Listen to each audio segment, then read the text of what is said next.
పెట్టాను. మాజీ మంత్రి శ్రీ అంబటి రాంబాబు గారిపై టీడీపీ గోండాలు మరియు వారి కార్యకర్తలు చేసినటువంటి దౌర్జన్యాన్ని దాడిని తీవ్రంగా ఖండిస్తూ ఉన్నాం.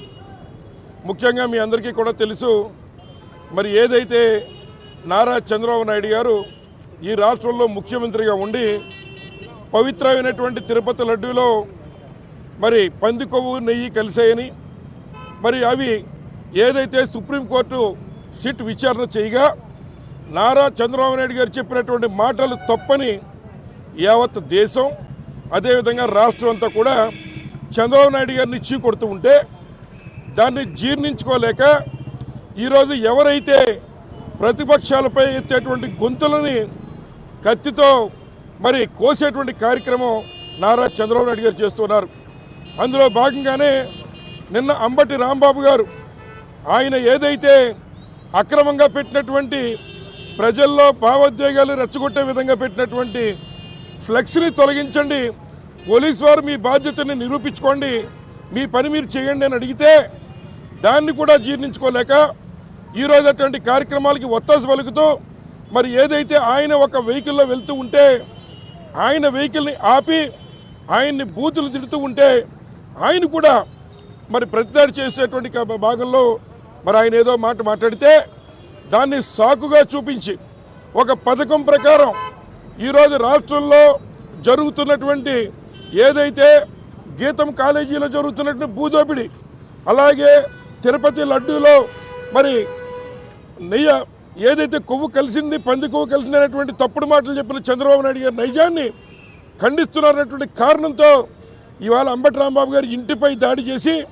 వారి కుటుంబ సభ్యులు ఇంట్లో ఉండగానే వారి ఇల్లంతా కూడా నాశనం చేసి వారి పార్టీ ఆఫీసును కూడా ధ్వంసం చేసి భయాందోళన రేకెత్తించే విధంగా ఇవాళ ఈ ఆటవిక ప్రభుత్వం ఉందని చెప్పి సందర్భంగానే మనవి చేస్తూ ఉన్నా. కేవలం వారి ఎజెండా వారి జెండా ఒకటే. ఎవరైతే ఈరోజు ఇక్కడ ఉన్నటువంటి తిరుపతి లడ్డూపై కానీ లేదా విశాఖపట్నం భూదోపిడి నేను అడుగుతున్నా, ఏదైతే ఇక్కడ ఉన్నటువంటి విలేకరులందరూ కూడా మీ ఎవరికైనా మీ బిడ్డలకి ఉచితంగా ఒక సీటు గీతం కాలేజీ వాళ్ళు ఇచ్చారని అడుగుతున్నా, లేదా ఎవరికైనా రాష్ట్రంలో పేద పిల్లలు చదువుకోవడానికి ఫీజులు తగ్గించారా ఈ గీతం కాలేజీలో అడుగుతున్నా. అట్లాంటి కాలేజీలకి ఏదైతే ప్రైవేటు కాలేజీలకి ముఖ్యంగా మరి లోకేష్ గారి యొక్క తోరుల కాలేజీకి 54 ఎకరాల భూమిని, వేల కోట్లు ఉన్నటువంటి భూమిని ఇవాళ తన సొంత బంధువులకి ఆయన మార్చేసుకునేటువంటి కార్యక్రమాన్ని ఎవరైతే వ్యతిరేకిస్తున్నారో అటువంటి వైఎస్ఆర్సీపీ మరి కార్యకర్తలు నాయకులపై దాడులు చేసి ప్రజల యొక్క దృష్టి మరల్చడానికి ఈ కార్యక్రమం చేస్తూ ఉన్నారు. మేము అడుగుతున్నాం, ఆంధ్ర రాష్ట్ర ప్రజానీకంగా పక్క రాష్ట్రమైన తెలంగాణలో ఒక ఎకరం పాట పెడితే దానికి 134 కోట్లు 140 కోట్లు వస్తూ ఉంది. మరి ఆ రోజు జగన్మోహన్ రెడ్డి గారు ఋషికొండ దగ్గర 300 కోట్ల రూపాయలతో భవనం కడితే అది ప్రభుత్వ భవనం అయినా కూడా తప్పుడు ప్రచారం చేశారు. ఈరోజు ఒక రోడ్డు దాటి అవతలన్నటువంటి ఈ గీతంకి మీరు ఇచ్చేటువంటి భూములు మరి వేల కోట్లు ఉంటే వాటిని ఏ రకంగా మీకున్నటువంటి మీ బంధువుల పేరు మీద మార్చుకుంటారు నారా చంద్రబాబు నాయుడు గారు? ఇది సిగ్గుమాలిన పని కాదా అని అడుగుతున్నాం. ఎట్లాంటి తప్పుడు కార్యక్రమాలు చేస్తున్నటువంటి మిమ్మల్ని ఈరోజు ఎవరైతే నిలదీస్తూ ఉన్నారో అటువంటి వారిపై ఈ రకంగా తప్పుడు కేసులు పెట్టి వారిపై భౌతిక దాడులు చేస్తూ ఉన్నారు.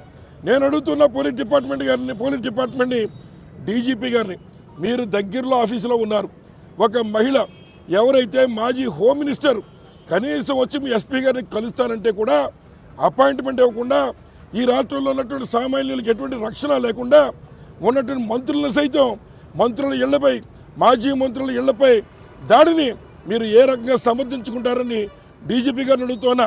వారు నిజంగా వారు ఐపీఎస్ చదువుంటే వారు దానికి రాజీనామా చేసి ఇంటికి వెళ్ళాలని ఈ సందర్భంగా మేము తెలియజేస్తూ ఉన్నాం. అలాగే తెలుగుదేశం పార్టీ నాయకులు మీరు ఏదైనా ప్రతిపక్షాలు ఏదైనా విషయం మాట్లాడితే దానికి సమాధానం చెప్పేటువంటి జవాబు మీ దగ్గర లేకపోతే ఎట్లాంటి దాడులు చేయడం హేయమైన చర్యగా ఈ సందర్భంగా మనం చేస్తూ ఉన్నాం. ఆ రోజు ఈ రాష్ట్రంలోనే ఒక పెద్ద నాయకుడిగా ఎదుగుతున్నటువంటి వంగవీటి మోహన్ రంగాన్ని ఇదే తెలుగుదేశం పార్టీ హతమార్చిందని చెప్పి సందర్భంగా మనం చేస్తూ ఉన్నాం. రెండోదిగా ముద్రగడ పద్మనాభం గారి మీద కేసులు పెట్టి వారిని హతమార్చే ప్రయత్నం రెండోదిగా చేశారు. ఇవాళ మూడోదిగా అంబటి రాంబాబు గారి మీద వారిని హతమార్చే ప్రయత్నం మీరు చేస్తూ ఉన్నారు. మన కుందూరులో ఒక కాపులలో ఉన్నటువంటి వారు ఒక ఆయన చనిపోతే ఒక ఆయన్ని మరి తెలుగుదేశం కార్యకర్తలు ఫార్చునర్ కారుతో గుద్ది చనిపోకపోతే చనిపోయడం లేదో అని అనుమానం వచ్చి మళ్ళీ రివర్స్ చేసి కూడా గుద్ది చంపేస్తే మీ పార్టీలో కనీసం మాటలు పెగలట్లేదు, నోరు పెగలట్లేదు ఈ పవన్ కళ్యాణ్ గారికి అని చెప్పి సందర్భంగా మనవి చేస్తూ ఉన్నా. మానవతా ధర్మంతో మనుషులైనటువంటి వాళ్ళం మానవత్వంతో స్పందించాల్సినటువంటి బాధ్యత ఉంటుంది. కాబట్టి దీని మీద మీ వైఖరి ఏంటి అని చెప్పి సందర్భంగా అడుగుతున్నా. అలాగే తిరుపతి లడ్డు మీద ఇవాళ దేశవ్యాప్తంగా మరి చంద్రబాబు నాయుడు గారిని ఇచ్చి కొడుతూ ఉంటే దాని నుంచి డైవర్ట్ చేయడం కోసం, పాలిటిక్స్ని డైవర్ట్ చేసి పప్పం గడుపుకోవడం కోసం మాత్రమే మరి నారా చంద్రబాబు నాయుడు గారు ఇట్లాంటి మాజీ మంత్రులపైన, ఎవరైతే వైఎస్ఆర్సీపీలో ఉన్నటువంటి నాయకులపైన దాడులకు ఉసుగొలుపుతున్నారని చెప్పి సందర్భంగా మనవి చేస్తూ